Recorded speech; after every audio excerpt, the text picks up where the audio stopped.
नमस्कार दोस्तों, आप देख रहे हैं हरिभूमि टीवी और मैं हूं आपके साथ मनोज वर्मा। आज फिर हम बात करेंगे गुरुग्राम एनकाउंटर को लेकर। कई बड़े और चौंकाने वाले खुलासे हो रहे हैं। एक नया नाम भी सामने आया है। बताया जा रहा है कि जो नया ये युवक जिसका नाम सामने आया है ये बहादुरगढ़ का है और यहीं से जो शूटर्स थे उनको सपोर्ट दी गई थी, हथियार और कुछ ज़रूरी चीज़ें दी गई थी। गुरुग्राम एनकाउंटर का कनेक्शन पाकिस्तान से भी जोड़कर देखा जा रहा है।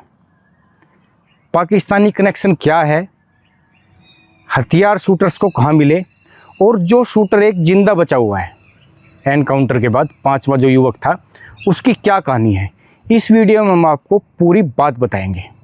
जो स्कॉर्पियो है जो शूटर्स लेकर गए थे वो किसकी है, कहाँ से उन्होंने ली है, वो इसके बारे में भी पूरा इस वीडियो के अंदर आपको बताएंगे। शुरू करते हैं हम गुरुग्राम एनकाउंटर से। गुरुग्राम एनकाउंटर के बाद पुलिस को 5 पिस्तौल बरामद हुई हैं शूटर्स से। इनमें 2 देसी हथियार बताए जा रहे हैं और 3 जो पिस्तौल हैं वो चाइनीज़ बताई जा रही हैं। चाइनीज़ पिस्तौल चीनी कंपनी द्वारा बनाई गई है। जांच के बाद ये सामने आया है। चीनी कंपनी का नाम नोरिन कोकी है जिसने पिस्तौल बनाई है। इस पिस्तौल की खास बात यह है कि 17 राउंड फायर एक बार में किए जा सकते हैं। डिटैचेबल है, 17 राउंड में आती है। और अपराध की दुनिया में क्योंकि इसमें 30 बोर का कारतूस यूज़ होता है तो अपराध की दुनिया में इस पिस्तौल को PX-30 भी बोलते हैं। ये अपने आप में बड़ा चौंकाने वाला सवाल है कि चाइनीज़ पिस्तौल इन शूटर्स को पहुंची कैसे, शूटर के पास तक पहुंची कैसे। चाइनीज़ पिस्तौल मिलने के बाद पुलिस गहराई से जांच में जुटी। चैन सप्लाई की जो इनकी भूमिका है कि ये सप्लाई कहाँ से हुई और कैसे पहुंची, इसकी जांच की गई तो सामने आ रहा है कि भारत सरकार द्वारा एक आतंकवादी घोषित किए गए हैं लखविंदर का कनेक्शन इस गुरुग्राम एनकाउंटर से जोड़कर देखा जा रहा है। कनेक्शन कैसे जुड़ा? एक नौशहरा नाम का एक व्यक्ति है जो दीपक नांदल के भी संपर्क में है और नौशहरा का रिकॉर्ड है पुलिस के अनुसार कि वो पाकिस्तान से विदेशी हथियार सप्लाई करता है भारत में।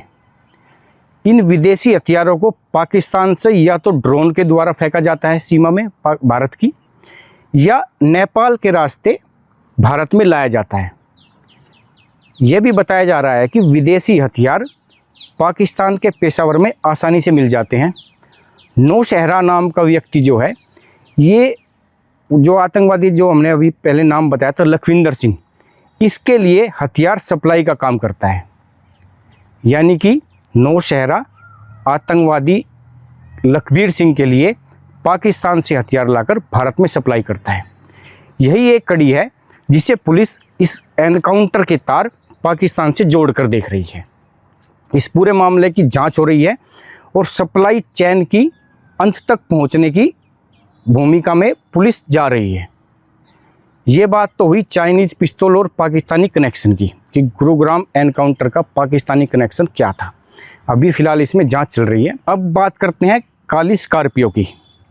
शूटर्स ने जिस काली स्कॉर्पियो का प्रयोग किया है गुरुग्राम जब लेकर गए थे जिस गाड़ी को, उसके बारे में ये बताया जा रहा है कि ये काली स्कॉर्पियो 4 साल में 3 बार बिक चुकी है। रोहतक के किसी व्यक्ति ने गुरुग्राम के व्यक्ति को बेचा, कुछ दिन के बाद गुरुग्राम के व्यक्ति ने रोहतक के एक व्यक्ति को बेच दिया। एक्सीडेंट के बाद उस व्यक्ति ने रोहतक के ही एक व्यक्ति को ये कार बेच दी। शूटर्स इस व्यक्ति के संपर्क में आते हैं। व्यक्ति को कुछ पता नहीं है कि जो ये युवक मेरे पास आए हैं ये वारदात को अंजाम देने वाले हैं या नहीं। शूटर्स ने किराए पर उस व्यक्ति से ये काली स्कॉर्पियो ली और किराए पर लेने के बाद इसकी नंबर प्लेट भी बदल दी। इसी काली स्कॉर्पियो में शूटर्स गुरुग्राम गए थे। लेकिन इसी दौरान एक बात और सामने आ रही है कि गुरुग्राम जाते समय या उससे कुछ पहले बहादुरगढ़ में एक युवक और मिलता है जो इन शूटर्स को हथियार और दूसरी चीज़ें मुहैया करवाता है। पुलिस इस एंगल से भी जांच कर रही है। तीसरी बात हम करेंगे वीडियो में, आपको बता दें कि कुल 5 शूटर्स थे गुरुग्राम में जो एनकाउंटर हुआ था, व्यापारी के घर, जो व्यापारी को बंधक बनाया था, 5 युवक थे टोटल। इनमें 3 रोहतक के गांव भालोट के रहने वाले थे, एक जेवलिन थ्रो का प्लेयर था, एक मजदूरी करता था और तीसरा कनेक्शन कहीं ना कहीं अपराध की दुनिया से जुड़ा हुआ था, केसदरस थे। एक लड़का था संदीप, जो फतेहाबाद का रहने वाला था। ये चारों शूटर्स एनकाउंटर में मारे गए थे। एक शूटर्स है, शिवम नाम का लड़का है, वो एनकाउंटर में बच गया था। उसका इलाज फ़िलहाल हॉस्पिटल में चल रहा है। लेकिन शिवम को लेकर भी एक बड़ी कहानी ये है कि शिवम भी एक हॉकी खिलाड़ी है। करीब 1 साल पहले तक हॉकी का अच्छा प्लेयर रहा, लेकिन 1 से 1.5 साल पहले शिवम ने हॉकी छोड़ दी थी। उसके बाद किस तरह शिवम दीपक नंदल गैंग के संपर्क में आया, इसकी जांच पुलिस कर रही है। यहाँ आपको बता दें कि यह पूरा मामला गुरुग्राम एनकाउंटर से जुड़ा हुआ है। बृहस्पतिवार अल सुबह को गुरुग्राम पुलिस और जो बदमाश थे, ये शूटर्स थे, इनके बीच मुठभेड़ हुई थी। विशाल बेरी एक व्यापारी हैं गुरुग्राम में, उनसे दीपक नंदल एक गैंगस्टर है, उसने रंगदारी मांग रखी थी। करीब 3 महीने से रंगदारी मांगी जा रही थी, लेकिन रंगदारी का पैसा नहीं मिलने पर शूटर्स भेजे थे, जो बताया जा रहा है कि दीपक नंदल गैंग की तरफ से उनको भेजा गया था गुरुग्राम में विशाल बेरी के घर। 5 शूटर्स थे, काली स्कॉर्पियो में गए थे। विशाल बेरी को बंधक भी बना लिया था, लेकिन किसी न किसी तरीके से पुलिस को इसकी भनक लग गई। पुलिस गुरुग्राम में विशाल बेरी के घर के आसपास पहुंचती है और चारों तरफ से घेर लेती है शूटर्स को। दोनों तरफ से फायरिंग होती है। फायरिंग में 3 पुलिसकर्मी भी घायल होते हैं और 4 शूटर्स ढेर हो जाते हैं, जिनमें 2 नाबालिग थे जो गांव भालोट के रहने वाले थे, और तीसरा एक बालिग था जो वो भी भालोट का रहने वाला था, और फतेहाबाद का संदीप। इन 4 शूटर्स की मौत हो जाती है एनकाउंटर में। और एक शूटर जो बचा है शिवम का इलाज फ़िलहाल गुरुग्राम में चल रहा है।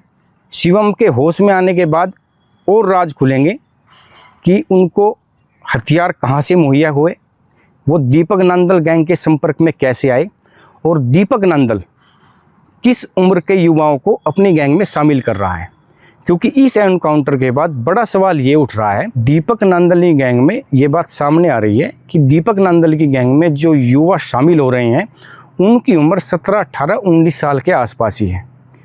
प्रदेश के लिए सोचने की बात है कि इतनी छोटी उम्र में युवा एक गैंग में शामिल होकर बड़ी वारदात को अंजाम दे रहे हैं। इनका ब्रेन वॉश किया जाता है।